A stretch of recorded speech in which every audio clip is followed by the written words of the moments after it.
The crash out is close. I'm telling you what, it's real close, man. How many hammers does it take to change a wheel bearing? I feel like the number is 0, but I have 2. So we have a problem.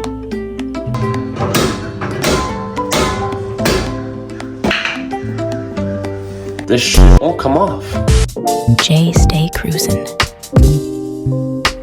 What's good if you're new? Welcome back if you're old. Today, we are back with the Lexus. It's supposed to be the daily, but it's currently the problem child, and we are trying to figure out what is making that horrible noise. Initially, I thought it was the diff because we are almost at 100,000 miles. Congratulations, you played yourself. But I've now redirected, and I feel like it might be the wheel bearing. So I have the wheel bearing, or the new one, and I'm going to be replacing it. I have it jacked up, and let's get into it.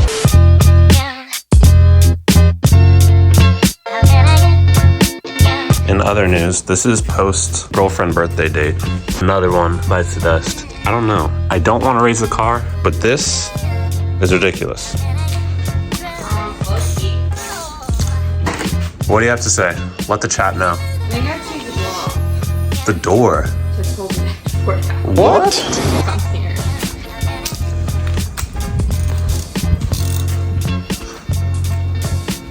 No, you No, don't. Come here and try it. Don't do that. Don't just tell me no. Come try it. I already have one bolt off over here, so come on. Okay.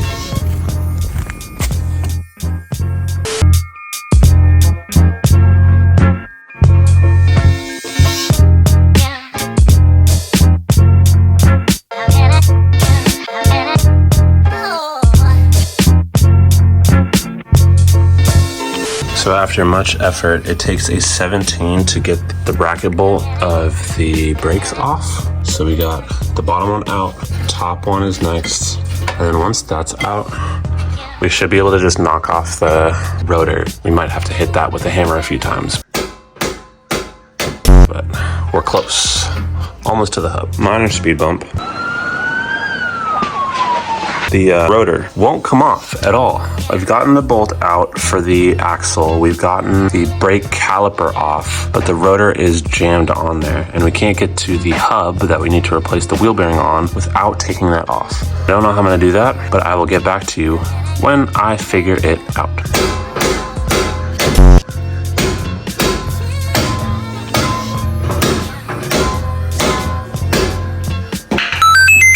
So if you notice, there is a lot of corrosion and rust around that. There's supposed to be a gap right there, and the rotor is just supposed to slide off, but it's obviously not, as you saw. Yeah. So we're getting some brake cleaner and hopefully fixing that. We're gonna let that sit for a bit and see if it pops right out. So after a whole lot of brake cleaner and 2 hammers, we have the rotor off, because it was all rusted around here to the point where it wouldn't even slide off. However, we have a new problem. And that problem, if you can hopefully see, is that bolt right there requires an Allen key that appears to be a size 10. However, when you put it in there, it's blocked by the axle. So in no smart engineering fashion did they make this removable. Slowly but surely, we're gonna figure it out anyway. The crash out is close. I'm telling you what, it's real close, man. This shit won't come off. 2,000 years later.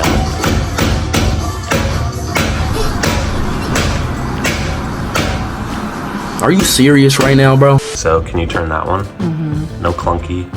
I feel like mine looked different, but it was 15 years ago.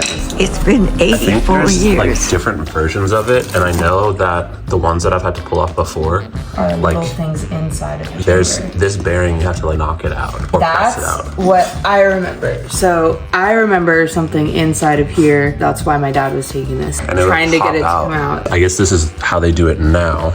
This makes actually a lot more sense, but It does, but it's kinda still like- not a good time. So it's kind of like a waste, a middle. Do you have to return this? the core, Yeah. I can't imagine why.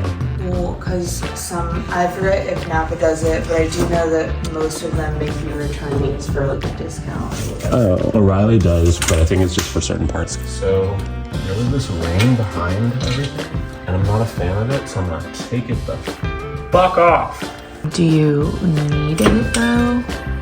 Or are we gonna? Because it was blocking these bolts to come out. Are you talking about this big disc right here? This little ring that sits on the inside part of the hub is blocking these bolts from coming out. Is your axle broken? No, it's not connected to anything.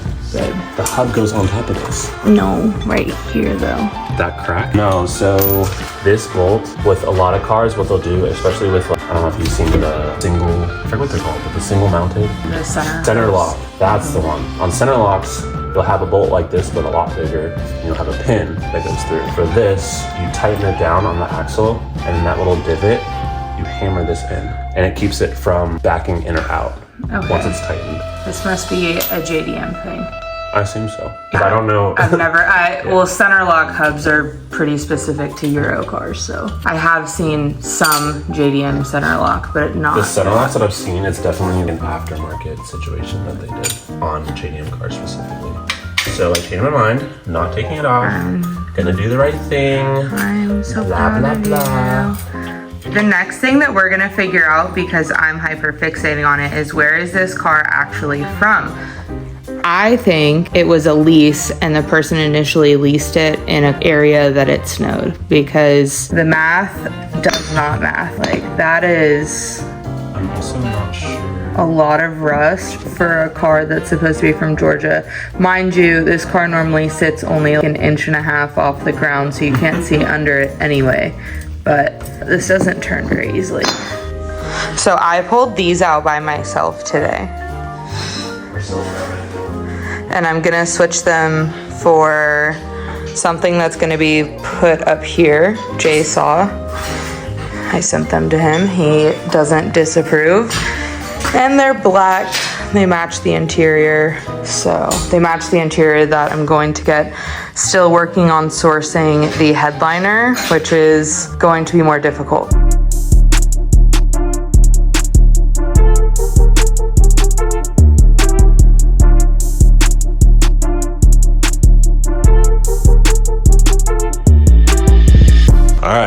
So we got everything done. There were a few hiccups, but it's mainly because of rust, which is not my fault.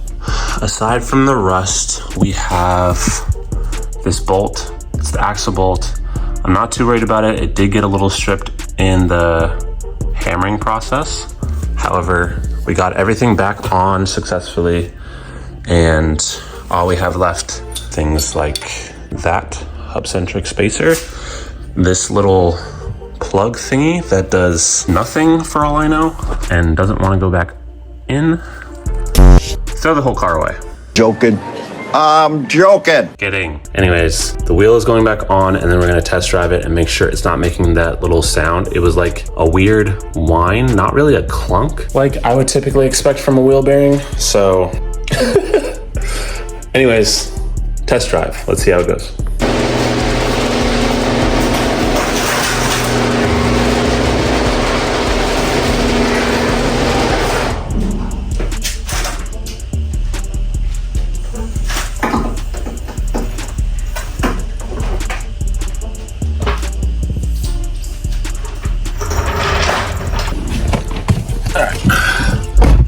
Start up.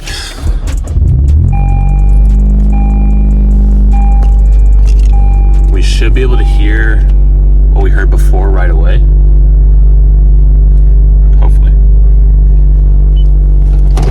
It would help if I put the car in drive. All right, let's see. No sounds yet, but we were just slowly cruising out of the driveway. That scrape is just the low front lip.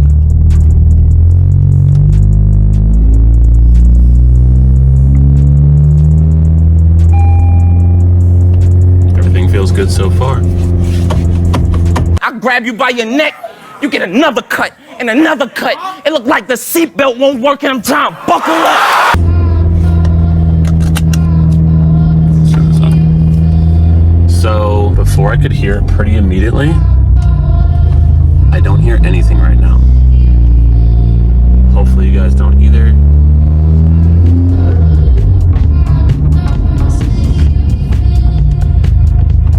Pretty sure that was the problem. Everything feels good. I'm gonna take it to the main road and see if I feel anything crazy, but so far so good.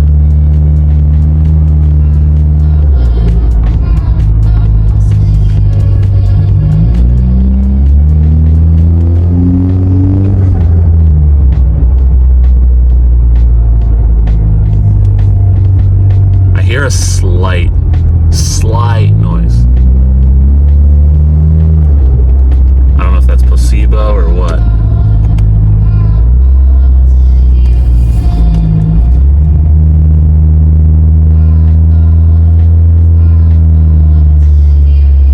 But we're gonna get her up to speed and see if something crazy happens. Everything feels great. I hate to say that I'm surprised, but looks like we fixed the problem. So that's cool. So we have a new problem. Sounds like the rear brake, the parking brake. I don't know if I probably just have to bleed it, honestly, but it's scraping in the rear. But aside from that, wheel bearing noise, fixed. Car stuff, what are you gonna do? As always, thanks for watching. My name's Jay. Until next time, stay cruising.